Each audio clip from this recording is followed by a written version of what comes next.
ओम ज्ञानतिमिरान्धस्य ज्ञानाञ्जनशलाकया चक्षुरुन्मिलितं तस्मै श्रीगुरुवे नमः। श्रीचैतन्यमनोभीष्टं स्थापितं येन भूतले स्वयं रूपकदा मह्यं ददाति स्वपदान्तिकं वन्देऽहं श्रीगुरुं श्रीयुतपदकमलं श्रीगुरून् वैष्णवाचं श्रीरूपं साग्रजातं सगणरघुनाथान्वितं तं सजीवं साद्वैतं सावधूतं परिजनसहितं कृष्णचैतन्यदेवं श्री राधा कृष्ण पादान सगण श्री विशाखान्विताश्च नारायणं नमस्कृत्यं नरं चैव नरोत्तमं देवीं सरस्वतीं व्यासं ततो जयमुदीरये सुमतां स्वकथा कृष्ण पुण्यश्रवणकीर्तनं हृदयन्तस्त्वयि भद्राणि विद्मोति सुरसतां नष्टप्रायेषु भद्रेषु नित्यं भागवत सेव्या भगवती उत्तम श्लोके भक्तिर्भवति नैष्टिकी तदा रजस्तमो भावा काम लोभादेशेत् चेत एतेन रावृद्धिं स्थित सत्ये प्रसिद्धति एवं प्रसन्न मनसो भगवत भक्ति योगता भगवत तत्व विज्ञान मुक्त संगस्य जायते विद्यन्ते हृदय ग्रंथि छिद्यन्ते सर्वसंशयं क्षीयन्ते चास्य कर्माणि दृष्ट्वा एवात्मनीश्वरे सच्चिदानंद रूपाय विशुद्धोत्पत्ति हेतवे तापत्रय विनाशाय श्रीकृष्णाय वयं नमः। संसार सागरे मग्नं दीनं मा करुणानिधि कर्म ग्रह गृहीतांगं मामुद्ध भगवान् वा श्रीमद्भागवतम् आख्यानं प्रत्यक्षं कृष्णे स्वीकृतोऽस्मि अनाथं मुक्तार्थं भवसागरे मनोरथो मदीयं सफलं सर्वथात्वं निर्विघ्नेनैव कर्तव्यं दासोऽहं तं केशवं सुखरूपं प्रबोधज्ञं सर्वशास्त्रं विशारदं वितत्तथा प्रकाशेन मद्ज्ञानविनाशय भवे भवे यथा भक्ति पादिवस्तु विजायते तथा कृष्णदेश्य नाथस्तु नोयतं प्रभु नाम संकीर्तनं यस्य सर्वपापप्रणाशनं प्रणामो दुःखशमनं तं नमामि हरिपरम् कृष्णाय वासुदेवाय हरे परमात्मने प्रणतक्लेशनाशाय गोविन्दाय नमो नमः। वासुदेवसुतं देवं कंसचारूणमर्दनं देवकी परमानन्दं कृष्णं वन्दे जगद्गुरुं। हे कृष्ण करुणा सिन्धु दीनबन्धु जगत्पतये गोपेश गोपिकान्त राधाकान्त नमस्तुते तप्त काञ्चन गौराङ्गे श्रीराधे वृन्दावनेश्वरी वृषभानुसुते देवी प्रणमामि हरिप्रिये वाञ्छाकल्पतरुभ्यश्च कृपासिन्धुभ्येव च पतितानां पावनेभ्यो वैष्णवेभ्यो नमो नमः। जय श्री कृष्ण चैतन्य प्रभु नित्यानंद श्री अद्वैत गदाधर श्रीवासादि श्री गौर भक्तवृंद। हरे कृष्ण कृष्ण कृष्ण हरे हरे हरे राम राम राम हरे हरे। इसमें आज हम लोग को श्रीमद् भागवतम का स्कंद संख्या 4 अध्याय संख्या 6 और श्लोक संख्या 47 नंबर पढ़ना है। टाइटल है ब्रह्मा द्वारा शिव जी को मनाना। बोलते हैं पृथक धियम कर्म दृशो दुराशया परोदयेन अर्पित हृदयो अनिशम परागुरुत्य वेतु दतन्य रुदंतदासम तान्मावधीय देव वधा भवद्विधम। जो लोग भेद बुद्धि से प्रत्येक वस्तु को देखते हैं, जो केवल सकाम कर्मों में लिप्त रहते हैं, जो तुच्छ बुद्धि है, जो अन्यों के उत्कर्ष को देखकर दुखी होते हैं, उन्हें कटु और मर्म भेदी वचनों से पीड़ा पहुंचाते रहते हैं, वे तो पहले से विधाता द्वारा मारे जा चुके हैं। अतः आप जैसे महापुरुष द्वारा उनको फिर से मारने की कोई आवश्यकता नहीं है। ब्रह्मा जी सही से बोलते हैं कि जो लोग भेद बुद्धि से प्रत्येक वस्तु को देखते हैं, मतलब सही बुद्धि से किसी को नहीं देखते, भेद बुद्धि मतलब उसमें भेद बुद्धि लगाते हैं, विपरीत बुद्धि लगाते हैं। जो केवल सकाम कर्मों में लिप्त रहते हैं वे तुच्छ बुद्धि कहलाते हैं। ठीक है ना। जिसके जीवन का उद्देश्य मतलब मात्र भोग की वासनाओं को तृप्त करना है और भोग की चीजों को इकट्ठा करना है, वैसा व्यक्ति कर्मों में लिप्त होता है और तुच्छ बुद्धि कहलाता है। जो अन्यों के उत्कर्ष को देखकर दुखी होता है, जो अन्यों के प्रोग्रेस को देखकर दुखी होता है और कटु और मर्म भेदी वचनों से पीड़ा पहुंचाते रहते हैं। मतलब दूसरे के उत्कर्ष मतलब प्रोग्रेस को देखकर कोई व्यक्ति दुखी होता है और अपने वचनों से उसको मर्माहत करता है, वे पहले ही विधाता द्वारा मारा जा चुका होता है। अतः आप जैसे महापुरुष द्वारा उनको फिर से मारने की कोई आवश्यकता नहीं है। ये ब्रह्मा जी शिव जी से बोल रहे हैं कि उसने जो दक्ष ने पहले ही आपको जो है कटु वचन बोले हैं, जिसके कारण वो पहले ही मारा जा चुका है, क्योंकि उसने वैष्णव अपराध किया है। इस कारण से अब दोबारा उसके सदस्यों को या उसको मारने की आवश्यकता नहीं है। बोलते हैं जो व्यक्ति भौतिकतावादी है, जो भौतिक लाभ के लिए सकाम कर्मों में लगे रहते हैं, वो अन्यों का उत्कर्ष नहीं देख सकते। केवल कतिपय कृष्ण भक्तों को छोड़कर सारा विश्व ऐसे विशाल लोगों से पूर्ण है जो सदैव चिंताओं से ग्रस्त रहते हैं, क्योंकि वे शरीर के प्रति आसक्त हैं और आत्म साक्षात्कार से रहित हैं। देखो, जब तक जीवात्मा भगवान की भक्ति को स्वीकार नहीं करेगा तब तक उसके अंदर से काम क्रोध लोभ मद मात्सर्य ईर्ष्या समाप्त नहीं होगी। आप देखोगे ऑफिस कार्यालय में या कहीं भी दो लोग अगर जो इकट्ठे होते हैं तो जरूर दूसरे की निंदा या चुगली करेंगे। वो भगवान के सब्जेक्ट पे कोई बातचीत नहीं होगी, वो किसी न किसी को क्रिटिसाइज कर रहे होंगे। ये किस कारण से होता है? ये अनर्थों के कारण होता है।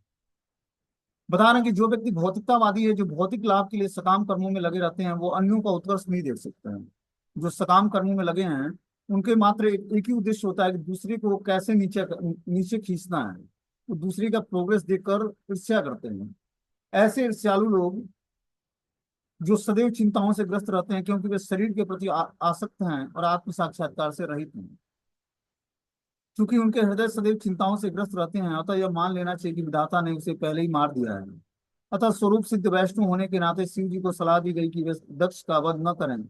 वैष्णव को पर दुखी कहा जाता है, क्योंकि यद्यपि वह किसी भी अवस्था में स्वयं दुखी नहीं होता है, किंतु अन्यों के दुख से दुखी रहता है। तो जो भगवान का भक्त होता है, वैष्णव होता है, वो दूसरे के दुखों को देखकर दुखी होता है। एक होता है व्यक्ति, दूसरा व्यक्ति सुखी है, उसको देखकर व्यक्ति दुखी हो जाता है। भौतिक संसार में क्या होता है, अगला व्यक्ति सुखी है तो देखने वाला व्यक्ति दुखी हो जाता है कि अगला व्यक्ति सुखी कैसे है। ठीक है ना। अब उसको दुखी कैसे करना है, वो क्या करता है, उसका नियम बनाता है कुछ, कि अगले व्यक्ति को मैं दुख कैसे पहुंचाऊं और मैं सुखी कैसे हूं। उसको दुख मिलेगा तो मुझे सुख मिलेगा, और मैं सुखी होऊंगा तो उसको दुखी, वो दुखी होगा। तो भौतिक संसार में यही लगा होता है, एक दूसरे को दुख पहुंचाने में व्यक्ति लगा होता है। लेकिन आध्यात्मिक संसार में जो वैष्णव है, भगवान के भक्त हैं, वो कैसे चाहते हैं कि सभी लोग खुश रहें भौतिक संसार में। बोलते हैं उनके हृदय सदैव चिंताओं से ग्रस्त रहते हैं, अतः यह मान लेना चाहिए कि विधाता ने उन्हें पहले ही मार दिया है। देखो, जितना आसान है कंफर्टेबल भगवान की भक्ति करके जीवन जीना, उतना आसान जो है, एक मिनट, काम बंद करने का आवाज है।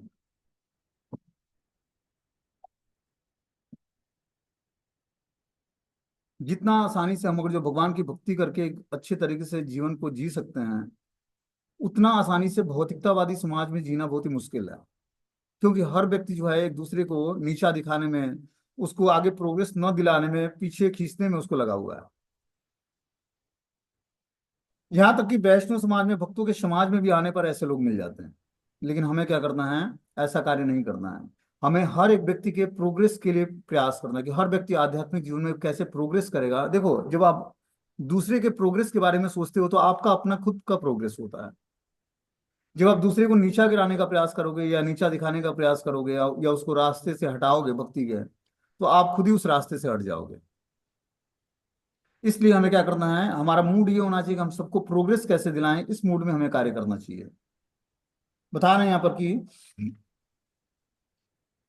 चूंकि उनके हृदय सदैव चिंता से ग्रस्त रहते हैं, अतः यह मान लेना चाहिए कि विधाता ने उन्हें पहले ही मार दिया है। अतः स्वरूप सिद्ध वैष्णव होने के नाते शिव जी को सलाह दी गई कि वे दक्ष का वध न करें। वैष्णव को परम दुखी होना चाहिए, क्योंकि यद्यपि वह किसी भी अवस्था में स्वयं दुखी नहीं होता, किंतु अन्यों के दुख से दुखी होता है। तो जो भगवान का भक्त होता है, वो अन्यों के दुख को देखकर दुखी हो जाता है। ठीक है ना। और यही उसके लक्षण है। बोले वैष्णव को चाहिए कि न तो शरीर, न ही मन, न किसी कर्म द्वारा किसी का वध करने का यत्न करे। मन वचन कर्म से किसी को भी प्रताड़ना न दे, कृष्ण चेतना जगाने का प्रयास करे। और इस तरह कृष्ण भावनामृत आंदोलन संसार के ईर्ष्यालु मनुष्यों को माया के चंगुल से छुड़ाने के लिए प्रारंभ किया गया है। ये जो महामंत्र का जाप है, कृष्ण भावनामृत आंदोलन है, ये जो चैतन्य महाप्रभु के द्वारा चलाया हुआ है, ये इसका उद्देश्य क्या है, सबको माया के चंगुल से छुड़ाकर भगवान की भक्ति में लगाने का। भगवान चैतन्य का उपदेश है, तृणादपि सुनिचेना तरोरपि सहिष्णुना अमानिना मान देना कीर्तनीय सदाहरि। अपने को तिनके से भी तुच्छ मानकर विनम्र भाव से मनुष्य को भगवान की पवित्र नाम का जप करना चाहिए। मनुष्य को वृक्ष वृक्ष से भी अधिक सहिष्णु होना चाहिए, उसे अहंकार से रहित होना चाहिए, और अन्यों को आदर करने के लिए उदत्त रहना चाहिए। ऐसी स्थिति में मनुष्य भगवान के पवित्र नाम का निरंतर जाप कर सकता है। देखो, निरंतर भगवान का नाम जप करने के लिए आपके अंदर अंदर जो है योग्यता क्या बता रहे हैं, तृणादपि सुनिचेना। जब व्यक्ति तृणादपि मतलब तृण से भी अपने को ज्यादा विनम्र बना लेता है, सहिष्णु, वृक्ष से भी अधिक सहिष्णु मतलब सहनशील हो जाता है, और अमान इना मान देना, दूसरे को अपनी मान की इच्छा न करते हुए दूसरे को रिस्पेक्ट देता है, अपने रिस्पेक्ट की इच्छा न करते हुए दूसरे को जब रिस्पेक्ट प्रदान करता है, तब वो हमेशा हरि के नाम का कीर्तन करने की योग्यता धारण करता है। ऐसी स्थिति में मनुष्य भगवान के पवित्र नाम का निरंतर जाप कर सकता है।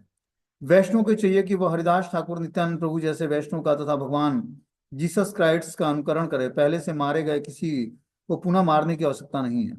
जो पहले ही अधार्मिक कार्यों में लगा है, उसको तो भगवान पहले ही मार चुके हैं, क्योंकि वो अधार्मिक कार्यों में लगा है। अधर्म करना ही अपने आप में मरना है। तो इसलिए ऐसे व्यक्ति को हमें न तो मारना है, न तो क्रिटिसाइज करना है जो गलत कार्यों में लगा है उसको। और जो हम सुधार सकते हैं तो सुधार दें, नहीं तो उससे डिस्टेंस मेंटेन कर लें। बोलते हैं यस्मिन यदा पुष्कर नाभ माया दुरंतया स्पृष्ट दियम पृथक दिशम कुर्वन्ति तत्र अनुकंपया कृपा न साधवो देव बलाकृते क्रमम। हे भगवान, यदि कहीं भगवान के दुर्लभ माया से पहले मोहग्रस्त भौतिकतावादी कभी कभी पाप करते हैं, तो साधु पुरुष दया करके उन पापों को गंभीरता से नहीं लेते हैं। ये जानते हुए कि वह माया के वशीभूत होकर पाप कर्म करते हैं, वो उनका प्रतिघात करने में अपने को शौर्य का प्रदर्शन नहीं करते। क्या बोल रहे हैं यहाँ पर कि यदि कहीं भगवान की दुर्लभ माया से पहले से मोहग्रस्त भौतिकतावादी कभी कभी पाप करते हैं। जो माया से ग्रस्त भौतिकतावादी व्यक्ति है, वो क्या होता है, कभी कभी पाप करता है सांसारिक व्यक्ति। वो तो साधु पुरुष दया करके उस पापों को गंभीरता से नहीं लेते हैं। तो जो साधु पुरुष होता है उस चीजों को गंभीरता से नहीं लेता है। जो भौतिकतावादी व्यक्ति पाप कर्म करता है, तो साधु पुरुष उसकी कर्मों को गंभीरता से नहीं लेता है। तो साधु पुरुष दया करके उस पापों को गंभीरता से नहीं लेता, ये जानते हुए कि वो माया के वशीभूत होकर पाप कर्म कर रहा है। ये जानते हुए कि अगला व्यक्ति माया के वशीभूत होकर पाप कर्म कर रहा है, वो उनका प्रतिघात करने में अपने को शौर्य का प्रदर्शन नहीं करता। तो इस तरह से वो उनका प्रतिघात करने में अपने का शौर्य का प्रदर्शन नहीं करता। जो भक्त होता है, साधु पुरुष होता है, वो दया करके उसके पापों को गंभीरता से नहीं लेता है और उस पर क्या करता है, प्रतिघात या शौर्य का प्रदर्शन नहीं करता है। उस पर क्या करता है, कृपा भरी चितवन डालता है और उस पर कृपा करता है कि वो आगे से पाप कर्म ना करे। बोलते कहा गया कि तपस्वी का अलंकार है क्षमाशीलता। जो तपस्या करता है उसका वास्तविक अलंकार क्या है, वो क्षमाशील होगा, न कि क्रोधी होगा। तपस्या करने का मतलब है क्रोध नहीं करना है। तपस्या करने का मतलब है कि क्षमा करना है आगे अगले व्यक्ति को। संसार के आध्यात्मिक इतिहास में बहुत सी ऐसे अधिक उदाहरण हैं जब अनेक साधु पुरुषों को वृथा ही पीड़ा किया गया, किंतु समर्थ होते हुए भी उन्होंने कोई प्रतिकार नहीं किया। परीक्षित महाराज को एक ब्राह्मण बालक ने वृथा ही श्राप दे दिया। यद्यपि बालक के पिता ने खेद व्यक्त किया था, किंतु महाराजा परीक्षित ने साफ स्वीकार किया और ब्राह्मण बालक की इच्छा अनुसार 1 सप्ताह के भीतर मर जाने का स्वीकार कर लिया। महाराजा परीक्षित सम्राट थे और भौतिक तथा आध्यात्मिक शक्तियों से पूर्ण थे, किंतु ब्राह्मण जाति के प्रति सम्मान और दया के कारण उन्होंने ब्राह्मण बालक के कर्म को रोका नहीं, वरना 7 दिनों के भीतर मरना स्वीकार कर लिया। तो चाहते तो परीक्षित महाराज उस ब्राह्मण बालक को श्राप दे सकते थे, क्योंकि परीक्षित महाराज कोई साधारण भक्त नहीं थे, स्वयं अर्जुन के पौत्र थे। ठीक है ना। तो चाहते तो परीक्षित महाराज उस ब्राह्मण बालक को श्राप दे सकते थे, लेकिन उन्होंने जानबूझकर उसके द्वारा दिए हुए श्राप को स्वीकार किया और 7 दिनों में शरीर त्यागने का जो उसने श्राप दिया था, उस श्राप को स्वीकार किया। बोलते हैं महाराजा परीक्षित सम्राट थे और भौतिक तथा आध्यात्मिक शक्तियों से पूर्ण थे, किंतु ब्राह्मण जाति के प्रति सम्मान और दया के कारण उन्होंने ब्राह्मण बालक के कर्मों को रोका नहीं, वरना 7 दिनों के भीतर मरना स्वीकार कर लिया। चूंकि भगवान कृष्ण चाहते थे कि परीक्षित महाराज उस दंड को स्वीकार करें जिससे कि श्रीमद् भागवतम की शिक्षा विश्व में प्रकटित हो, फलतः परीक्षित महाराज को उपदेश दिया गया कि वे कोई बदला न लें। वैष्णव अन्यों के लाभ के लिए सहिष्णु होता है। जब वो अपने शौर्य को नहीं प्रदर्शित करता तो इससे यह नहीं सूचित होता है कि उसमें शक्ति का अभाव है, वरना इससे यह पता चलता है कि वह संपूर्ण मानव समाज के कल्याण के लिए सहिष्णु है। तो वैष्णव के पास, जो भगवान के भक्ति में जुड़े हुए हैं, उनके पास बहुत सारी शक्तियां होती हैं, लेकिन उस शक्तियों का वो गलत उपयोग नहीं करते हैं। ठीक है ना। जैसे परीक्षित महाराज के केस में देखते हैं कि जो है एक ब्राह्मण बालक उनको 7 दिन में तक्षक सांप डसेगा और उससे मृत्यु हो जाएगी, श्राप दे देता है। लेकिन परीक्षित महाराज ने उसका प्रतिकार नहीं किया, जबकि उन्होंने एक ब्राह्मण होने के नाते उस ब्राह्मण बालक के श्राप को उन्होंने स्वीकार किया, क्षत्रिय होने के नाते, कि ब्राह्मण कोई हमें श्राप दे रहा है तो उस श्राप को हमें स्वीकार करना है, न कि उसका प्रतिकार करना है। तो वैष्णव अन्यों के लाभ के लिए सहिष्णु होता है, जबकि वो अपने शौर्य को नहीं प्रदर्शित करता। इससे यह नहीं सूचित होता कि उसमें शक्ति का अभाव है। मतलब अपने शौर्य का प्रदर्शन नहीं करता तो ऐसा नहीं कि उसके पास शक्ति नहीं है, लेकिन वो उस शक्तियों का गलत उपयोग नहीं करता है, श्राप देने में या फिर किसी के को नुकसान पहुंचाने में। बता रहे कि भवास्तु पुंसम परमस्य माया दुरंतया स्पृष्ट मति अस्मर्त समस्त दृक्कम तया हतात्मा स्वनुकर्म चेतस्व अनुग्रहम कर्तुम यहाँ हसी प्रभु। हे भगवान, आप परमात्मा की माया के मोहक प्रभाव से कभी मोहित नहीं होते, अतः आप सर्वज्ञ हैं। और जो उसी माया के द्वारा मोहित एवं सकाम कर्मों में अत्यधिक लिप्त है, उन पर कृपालु और अनुकंपा करें। यहाँ बता रहे हैं ब्रह्मा जी क्या बोलते हैं भगवान शिव से कि आप परमात्मा की माया के मोह प्रभाव से कभी मोहित नहीं होते हैं। जो भगवान की माया शक्ति है, स्वयं दुर्गा देवी, उससे आप कभी मोहित नहीं होते हैं। क्यों नहीं मोहित होते हैं? क्योंकि स्वयं दुर्गा देवी भगवान शिव की पत्नी है, माया देवी। अतः आप सर्वज्ञ हैं। जो उसी माया के द्वारा मोहित हो और सकाम कर्मों में अत्यधिक लिप्त है, उन पर कृपालु होइए और अनुकंपा करिए। आपको क्या करना है? जो माया मोहित जीव है उस पर क्या करना है? अत्यधिक जो लिप्त है सकाम कर्मों में, उस पर कृपा करना है और उस पर अनुकंपा करना है। बोलते हैं वैष्णव कभी बहिरंगा शक्ति के प्रभाव से मोहित नहीं होता, क्योंकि वह भगवान की प्रेमा भक्ति में लगा रहता है। भगवान की जो बहिरंगा शक्ति है, माया दुर्गा देवी, उससे वैष्णव लोग प्रभावित नहीं होते हैं। वो हमेशा भगवान की प्रेम में सब सेवा में लगे होते हैं। श्री कृष्ण भगवत गीता में कहते हैं कि देवी ऐसा गुणमयी मम माया दुरत्या मामे ये प्रपद्यन्ते माया मिता तरन्ति ते। मेरी यह दैवी शक्ति अर्थात त्रिगुणमयी माया से पार पाना दुष्कर है, परंतु जो मेरी शरण में आ जाता है उसे इसे सुगमता से पार कर जाता है। वैष्णव को चाहिए कि माया से मोहित लोगों पर क्रुद्ध होने के बजाय उनका ख्याल रखे, क्योंकि वैष्णव की कृपा के बिना माया के चंगुल से छुटकारा नहीं मिल सकता। जो माया द्वारा तिरस्कृत हो चुके हैं उनकी रक्षा भक्तों की अनुकंपा से होती है। तो हम माया के प्रभाव से बचना चाहते हैं तो पहले तो भगवान की शरण ग्रहण करनी पड़ेगी। ठीक है ना? माया मतलब इग्नोरेंस, अज्ञानता। जो नहीं है वही हमें सही लगता है, और जो वास्तविकता है उसको हम गलत समझते हैं। यही माया है। तो जब व्यक्ति भगवान की शरण ग्रहण करता है, वैष्णव को चाहिए कि माया से मोहित लोगों पर क्रुद्ध होने के बजाय उनका ख्याल रखे। जो वैष्णव हैं, भक्त हैं भगवान के, उनको माया टच नहीं करती है, तो उनका उत्तरदायित्व तो बनता है कि जो माया से मोहित बद्ध जीव हैं, भौतिकतावादी व्यक्ति हैं, उनका विशेष ख्याल करे। और वैष्णव की कृपा के बिना वो माया के चंगुल से छूट नहीं सकते हैं। जो माया के द्वारा तिरस्कृत हो चुके हैं उनकी रक्षा भक्तों की अनुकंपा से होती है। जो माया जिसको तिरस्कृत कर चुकी है, वो भक्तों की कृपा से ही उनकी रक्षा होती है। आगे इसमें बता रहे हैं कि जो है, हे शिव, आप यज्ञ का भाग पाने वाले हैं तथा फल प्रदान करने वाले हैं। दुष्ट पुरोहितों ने आपका भाग नहीं दिया, अतः आपके सर्वस्व ध्वंस कर दिया है, जिससे यज्ञ अधूरा पड़ा है। अब आप जो आवश्यक हो करें और अपना उचित भाग प्राप्त करें। तो हमने देखा कि दक्ष यज्ञ में भगवान शिव को भाग नहीं दिया गया, सारे देवी देवताओं को भाग दिया गया, सारे ऋषियों को, सारे महात्माओं को।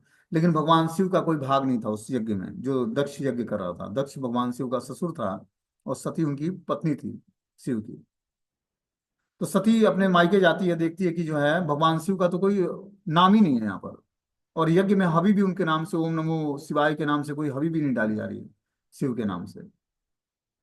तो वही बता रहे हैं कि ब्रह्मा जी, हे शिव, आप यज्ञ का भाग पाने वाले हैं और फल प्रदान करने वाले हैं। दुष्ट पुरोहितों ने आपका भाग नहीं दिया, अतः आपको सर्वस्व ध्वंस कर दिया है, जिससे यज्ञ अधूरा पड़ा है। कि आपने सर्वस्व ही उनका यज्ञ ध्वंस कर दिया, विनष्ट कर दिया है, जिससे यज्ञ अधूरा पड़ा है। अब आप जो आवश्यक हो उसे करें और उचित भाग प्राप्त करें। अब आपको जो उचित लगता है वो आप करें और इस तरह से उचित भाग को प्राप्त करें। बोलते हैं, हे भगवान, आपकी कृपा से यज्ञ के कर्ता को पुनः जीवन दान मिले, भग को उसके नेत्र मिल जाएं, भृंग को उसकी मूछ तथा पूषा को उसके दांत मिल जाएं।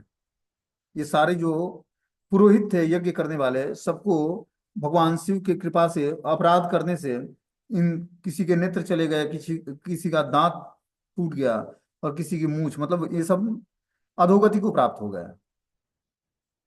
बोलते हैं आपकी कृपा से यज्ञ के कर्ता को, जो राजा दक्ष था, पुनः जीवन दान मिल जाए। उसको उसको दक्ष को जो है मृत्यु दंड मिल गया, मृत्यु प्राप्त हो गया। भंग जो था उसके नेत्र चले गए, नेत्र की दृष्टि चली गई। भृंग जो सबसे बड़े पुरोहित थे यज्ञ के, उनकी मूछ काट ली गई। पुंसा जो था उसका दांत निकाल लिया गया। इस तरह से सारे लोगों को जो यज्ञ में सम्मिलित हुए थे दक्ष की तरफ से, जो पुरोहित थे और भगवान शिव के प्रति अपराध किए थे, उनको कुछ न कुछ सजा मिली। बोलते हैं देवानाम भंग गात्राणाम मृत्युजम चायु धास्म भी भवा भवताम नु गृहीता नामुषम मन्यो अनस्त्व नातुरम। हे शिव, जिन देवताओं तथा पुरोहितों के अंग आपके सैनिकों द्वारा छत विछत हो चुके हैं, वे आपकी कृपा से तुरंत ठीक हो जाएं।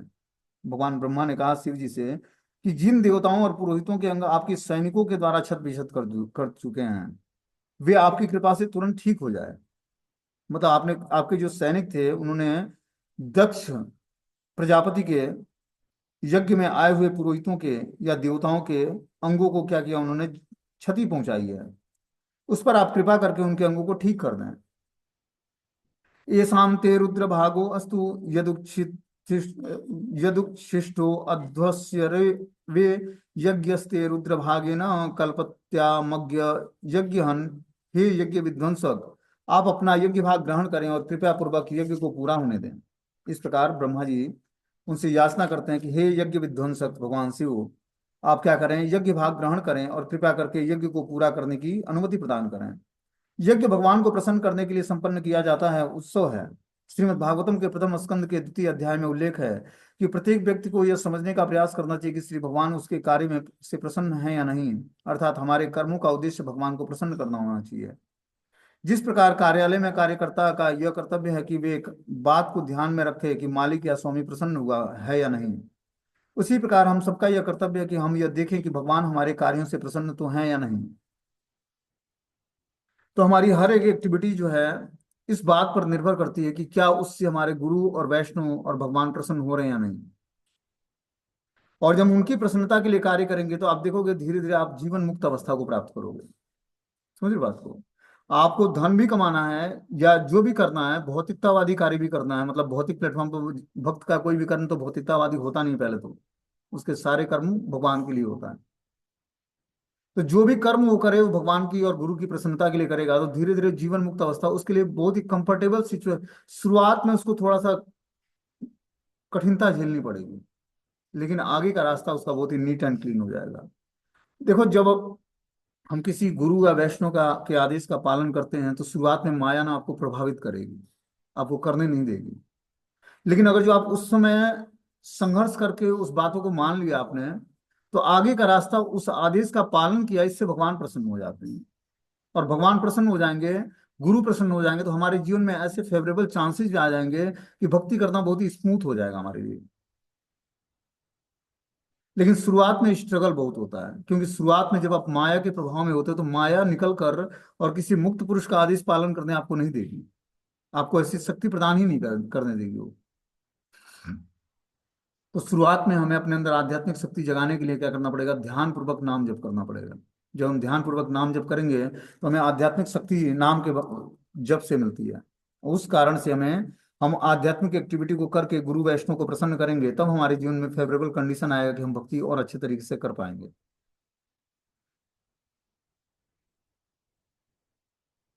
बोलते हैं दक्ष द्वारा यज्ञ की समाप्ति पर सभी देवता प्रसाद की आशा कर रहे थे। शिव जी भी एक देवता हैं, अतः उनको भी यज्ञ का प्रसाद मिलना चाहिए था। किंतु दक्ष ने द्वेषवश न तो शिव को यज्ञ में सम्मिलित होने के लिए आमंत्रित किया, न यज्ञ के बाद उनका भाग उन्हें दिया। किंतु शिव के अनुचरों द्वारा यज्ञ स्थल का विध्वंस हो जाने पर ब्रह्मा ने शिव जी को शांत किया और उनका प्रसाद भाग दिलाने का आश्वासन दिया। इस तरह उनके अनुचरों ने जो कि तहस नहस किया था उसे ठीक करने के लिए उनसे प्रार्थना की। इस तरह से जो है भगवान शिव के जो अनुचर थे, जो पार्वती सती माता के साथ आए थे, उन्होंने देखा कि सती का तो वध हो गया। अब उन्होंने क्या किया, यज्ञ को विध्वंस कर दिया। और दूसरी बात यह थी कि उस यज्ञ में भगवान शिव को कोई भाग नहीं दिया गया। इससे इसी कारण से सती ने अपना शरीर त्यागा, और शरीर त्यागते ही शिव के सारे अनुचरों ने क्या किया, यज्ञ को विध्वंस कर दिया। अब यज्ञ को जब विध्वंस हो गया तो किसी भी देवता को यज्ञ का भाग नहीं मिला, और स्वयं भगवान शिव को भी यज्ञ का भाग नहीं मिला, क्योंकि शिव जी महादेव हैं। ठीक है ना? सबसे पहले यज्ञ का भाग भगवान शिव को मिलता है, उसके बाद अन्य देवताओं को मिलता है। बोलते हैं भगवत गीता में कहा गया कि जब कोई यज्ञ करता है तो चाहे सभी देवता तुष्ट हो जाते हैं, क्योंकि देवता यज्ञ का प्रसाद चाहते हैं, अतः यज्ञ अवश्य किया जाना चाहिए। जो इंद्रिय सुख या भौतिक कार्यों में लिप्त रहते हैं उन्हें यज्ञ अवश्य करना चाहिए, अन्यथा वे दंडित होंगे। इस प्रकार प्रजापति दक्ष जब यज्ञ कर रहा था तो शिव को अपना भाग मिलने की आशा थी, किंतु चूंकि शिव आमंत्रित नहीं किए गए थे अतः उत्पात हुआ। किंतु ब्रह्मा के मध्यस्थ बनने से सब कुछ ठीक हो गया।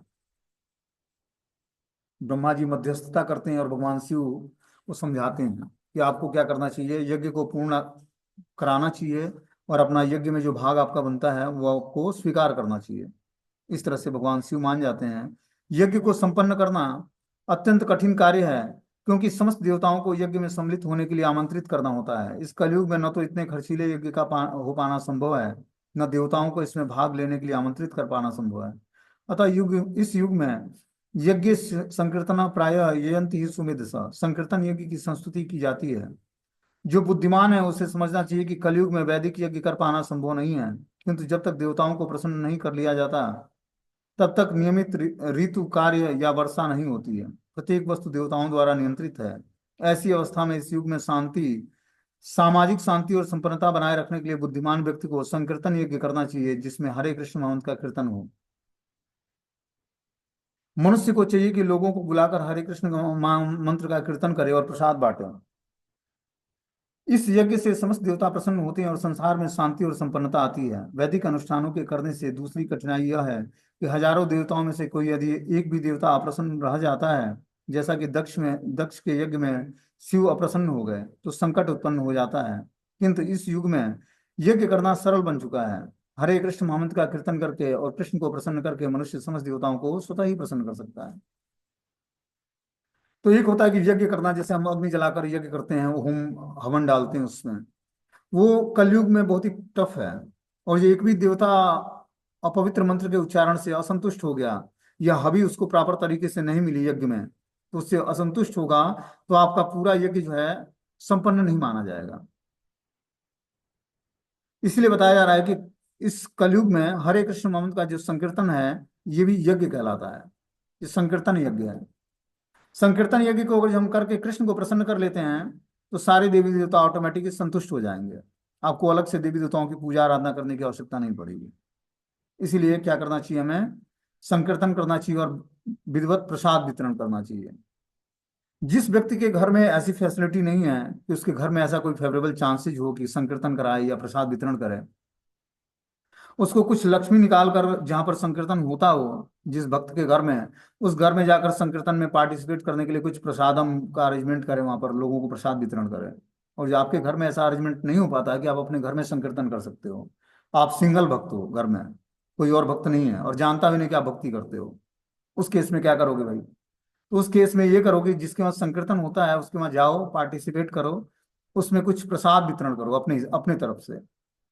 या संकीर्तन में और भी जो चीजें आवश्यक हैं, उसको इंस्ट्रूमेंट खरीदना है, जैसे करताल है या फिर मृदंग है या चटाई है या बैठने के या माइक है, उसमें कुछ आप पार्टिसिपेट करो, पैसे के माध्यम से कुछ मदद करो उसमें। तो उससे आपको भी संकीर्तन यज्ञ का फल मिलेगा। क्योंकि देखो, भक्ति करना और भक्तों के बीच में रहना, ये अपने स्वीकृति पे डिपेंड करती है। जब तक हमारी स्वीकृति नहीं होगी तब तक हमारे भक्त नहीं मिलेंगे परिवार में। बहुत ही मुश्किल है, जो बिना भक्तों के भक्ति करना हो परिवार में, अगर एक व्यक्ति भक्त हो और बाकी सब नॉन डिवोटी हो, उनके बीच में रहकर भक्ति करना, और जो वो परिपक्व अवस्था में नहीं है, तो उसके लिए संभव नहीं है बिल्कुल। तो जब हम तपस्या, दान और यज्ञ करते रहेंगे तो हमारे जीवन में फेवरेबल चांसेस आएंगे। और इस रास्ते पर वैष्णव, भगवान और गुरु की कृपा बहुत ही आवश्यक है। जब तक हमारे पर भगवान की, गुरु की और वैष्णव की कृपा नहीं होगी, तब तक हमारे जीवन में फेवरेबल, क्योंकि ये रास्ता ही कृपा सिद्ध प्रोसेस है। इसमें हम कृपा की याचना करेंगे तभी पूरे जीवन भर भक्ति को मेंटेन कर पाएंगे। ये आसान रास्ता नहीं है आध्यात्मिक रास्ता। खड़ी चढ़ाई है पहाड़ी पे। जिस तरह खड़ी पहाड़ी पर चढ़ना हो तो कितना टफ होता है, उसी तरह अध्यात्म का रास्ता इतना आसान नहीं है जितना हम समझते हैं। देखने में लगता है कि माला ही तो करना है, प्रसाद ही तो खाना है, कितना आसान है, लेकिन आसान नहीं है। इसको पूरे जीवन भर मेंटेन करने के लिए बहुत सारे स्ट्रगल करने पड़ेंगे, चुनौतियां आएंगी, उसको झेलना पड़ेगा। चुनौतियां आपको स्ट्रांग बनाएंगी धीरे धीरे आध्यात्मिक जीवन में। अब आगे जो है 7वां अध्याय शुरू होता है, इसमें अंतिम अध्याय है ये, दक्ष प्रजापति और भगवान शिव का जो है।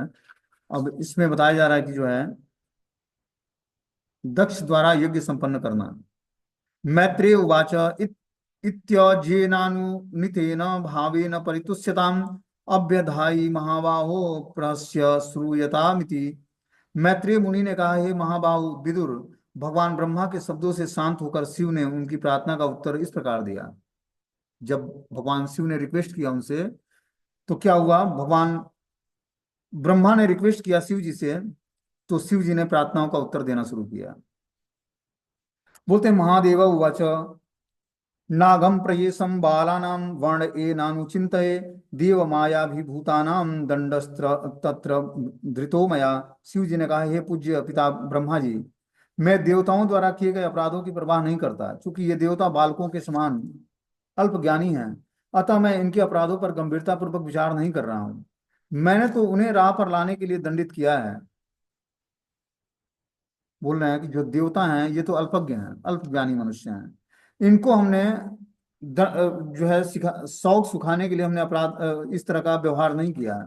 हमने तो ये व्यवहार इसलिए किया है जिससे जो अपराधी है वो अपने अपराधों पर गंभीरता पूर्वक विचार कर जाए, और उसको मैंने राह पर लाने के लिए दंड का विधान किया है। बोले दंड दो प्रकार का होता है, एक तो वह जो विजेता अपने शत्रु को देता है, दूसरा वह जो पिता अपने पुत्र को देता है। दोनों प्रकार के इस दंडों में जमीन आसमान का अंतर है। शिव जी स्वभाव से वैष्णव हैं और इसलिए उनको आशुतोष कहा जाता है। वे सदैव प्रसन्न रहते हैं, अतः वे शत्रु की भांति तनिक भी क्रुद्ध नहीं होते। वे किसी के भी शत्रु नहीं, वरना वे सबों के शुभचिंतक हैं। जब भी वे किसी को दंड देते हैं तो उसी प्रकार देते हैं जिस प्रकार पिता पुत्र को दंडित करता है। शिव जी पिता तुल्य हैं, क्योंकि वे किसी जीवात्मा विशेष रूप से देवताओं के अपराधों को गंभीरता से नहीं लेते हैं। तो शिव जी जो हैं क्या करते हैं, किसी भी वैष्णव के अपराधों किसी भी भक्त के किए हुए अपराध को गंभीरता से नहीं लेते हैं। और देवताओं को के वो क्या हैं, रक्षक और पालक हैं, पिता तुल्य हैं। इसलिए वो किसी भी देवता पर नाराज नहीं होते जल्दी। बोलते हैं कि यहाँ पर शिव जी स्वभाव से वैष्णव हैं और इसलिए उनको आशुतोष कहा जाता है। वे सदैव प्रसन्न रहते हैं, अतः वे शत्रु की भांति तनिक भी क्रुद्ध नहीं होते हैं। शत्रु क्या होता है, अपने विपरीत पक्ष को देखते ही क्रुद्ध हो जाता है, लेकिन भगवान शिव ऐसा नहीं करते हैं। वो क्रुद्ध नहीं होते हैं, वे किसी के भी शत्रु नहीं हैं, वरना वे सबों के शुभ चिंतक हैं। जब भी वे किसी को दंड देते हैं तो उसी प्रकार देते हैं जिस प्रकार पिता अपने पुत्र को दंडित करता है। एक पिता अपने पुत्र को जो दंड देता है उसमें प्रेम भी होता है और नफरत भी होता है। मतलब वो प्रताड़ित भी करता है लेकिन प्रेम बस करता है उसको सुधारने के लिए। दूसरी तरफ एक विजेता अपने शत्रु को दंड देता है, उसका उद्देश्य क्या होता है, उसको हराना या मारना। तो दोनों के दंड देने में बहुत ही जमीन आसमान का अंतर है। एक विजेता अपने शत्रु को दंड देता है तो वो किस लिए देता है, उसको मारने के लिए या उसको नीचा दिखाने के लिए। लेकिन एक पिता अपने पुत्र को दंड देता है तो उसका उद्देश्य क्या होता है, पुत्र को सुधारना, उसका मंगल करना। बता रहे हैं कि भगवान शिव स्वभाव से वैष्णव हैं, इसलिए उनको आशुतोष कहा जाता है। वे सदैव प्रसन्न रहते हैं, वे शत्रु की भांति तनिक भी क्रुद्ध नहीं होते। वे किसी के भी शत्रु नहीं, वरना वे सबों के शुभचिंतक हैं। जब भी वे किसी को दंड देते हैं तो उसी प्रकार देते हैं जिस प्रकार पिता अपने पुत्र को दंडित करता है। शिव जी पिता तुल्य हैं, क्योंकि वे किसी जीवात्मा के विशेष रूप से देवताओं के अपराधों को गंभीरता से नहीं लेते हैं। और जो कोई देवता अपराध करता भी है तो महादेव मतलब देवों के देव जो हैं क्या करते हैं, क्षमा कर देते हैं। बोलते हैं शिव ने आगे कहा कि चूंकि दक्ष का सिर पहले ही जलकर भस्म हो चुका है, अतः उसे बकरी का सिर प्राप्त होगा। भंग नामक देवता मित्र के नेत्रों से यज्ञ का अपना भाग देख सकेगा। तो इस तरह से प्रजापति दक्ष जो था उसका सिर भगवान ने काट दिया था क्रोध में आकर। और जो भंग नामक देवता था उसके नेत्र की दृष्टि चली गई थी। तो भगवान शिव ने कहा कि दक्ष का सिर पहले ही जलकर भस्म हो गया है, अतः उसे बकरी का सिर प्राप्त होगा। और भंग नामक देवता जो था मित्र के नेत्रों से यज्ञ का अपना भाग देख सकेगा। पुंसा देव अपने शिष्यों के दांतों से चबाएगा, और यदि अकेले चाहे तो उसे सत्तू की बनी लोई खाकर संतुष्ट होना पड़ेगा। किंतु जिस देवताओं ने मेरा यज्ञ भाग देना स्वीकार कर लिया है वे सभी प्रकार की चोटों से स्वस्थ हो जाएंगे। इस तरह भगवान शिव ने सबको आशीर्वाद दिया कि जो दक्ष यज्ञ में जिसका सर जो है जलकर भस्म हो गया है उसको बकरी का सर प्राप्त हो जाएगा। भंग नामक देवता मित्र के नेत्रों से यज्ञ का अपना भाग देख सकेगा। पूषा देव अपने शिष्यों के दांतों से चबा पाएंगे, यदि अकेले चाहें तो उन्हें सत्तू की बनी लोई खाकर ही संतुष्ट होना पड़ेगा। किंतु जिन देवताओं ने मेरा यज्ञ भाग देना स्वीकार कर लिया है वे सभी प्रकार की चोटों से स्वस्थ हो जाएंगे। जिन लोगों की भुजाएं कट गई हैं उन्हें अश्वनी कुमार की बाहों से काम करना होगा। जिनके हाथ कट गए हैं उन्हें पुंसा के हाथों से काम करना होगा। पुरोहितों को भी तदनुसार कार्य करना होगा। जहां तक भृंगु का प्रश्न है उन्हें बकरी की दाढ़ी प्राप्त होगी, क्योंकि उनका मूंछ कट गया था। वो यज्ञ में पुरोहित थे और भगवान शिव का अपमान करने के कारण सबको भगवान के क्रोध से सबको कुछ न कुछ हानि पहुंचा हुआ था। तो दक्ष का सर कट गया था, भंग नामक देवता का नेत्र की दृष्टि चली गई थी, पूंसा के दांत गिर गए थे, और जो है जो यज्ञ के पुरोहित थे भृंगु मुनि उनकी मुक्ष मुक्ष मतलब जल गई थी, खत्म, मुक्ष गिर गई थी। तो उनको बता रहे हैं कि जो है बकरे की दाढ़ी प्राप्त होगी। दक्ष के कहर समर्थक भृंग मुनि को उस बकरे की दाढ़ी मिली जिसका सिर दक्ष को मिला था। दक्ष के सिर के विनिमय में ऐसा लगता है कि यह आधुनिक वैज्ञानिक सिद्धांत ठीक नहीं है, मस्तिष्क की बुद्धिमत्ता वैज्ञानिक का कारण है। दक्ष तथा बकरे के मस्तिष्क भिन्न भिन्न पदार्थों के हैं, तो भी दक्ष अपने तरह कार्य करता रहा, यद्यपि उसके बकरे का सिर लगा दिया गया था। इससे यह निष्कर्ष निकलता है कि किसी व्यक्ति की चेतना विशेष ही कार्य करती है। मस्तिष्क पदार्थ निमित्त मात्र है, जिसका वास्तविक बुद्धि से कोई सरोकार नहीं है। तो इस तरह से भगवान शिव ने उसको बकरे का गला प्रदान किया। बकरे का मुंडा, जो यहाँ से पोर्शन होता है, वो उसका जल के भस्म हो गया था भगवान शिव के क्रोध से। तब उसको भगवान शिव क्या करते हैं, एक बकरी का गला लगा देते हैं और फिर से वो दक्ष जैसा ही कार्य करने लगता है उसका शरीर। बोलते हैं मैत्रेय उवाच तदा सर्वाणि भूतानि श्रुत्वा मेढे स्वमोदितं परितुष्ट्वात्मभिस्तातं साधु साध्वित्य यथा ब्रुवन्। मैत्रेय मुनि ने कहा, हे विदुर, वहां पर उपस्थित सभी मनुष्य सर्वश्रेष्ठ वरदाता शिव के वचनों को सुनकर अत्यंत संतुष्ट होकर गदगद हो गए। अब भगवान शिव की वाणी को सुनकर सारे देवता देवता वहां पर संतुष्ट हो जाते हैं। और इस प्रकार भगवान शिव अब आगे यज्ञ को पूर्ण कराएंगे और अपना भाग स्वीकार करेंगे। ठीक है ना, ये स्टोरी अब हम लोग कल पढ़ेंगे। ये लास्ट अध्याय है इसका।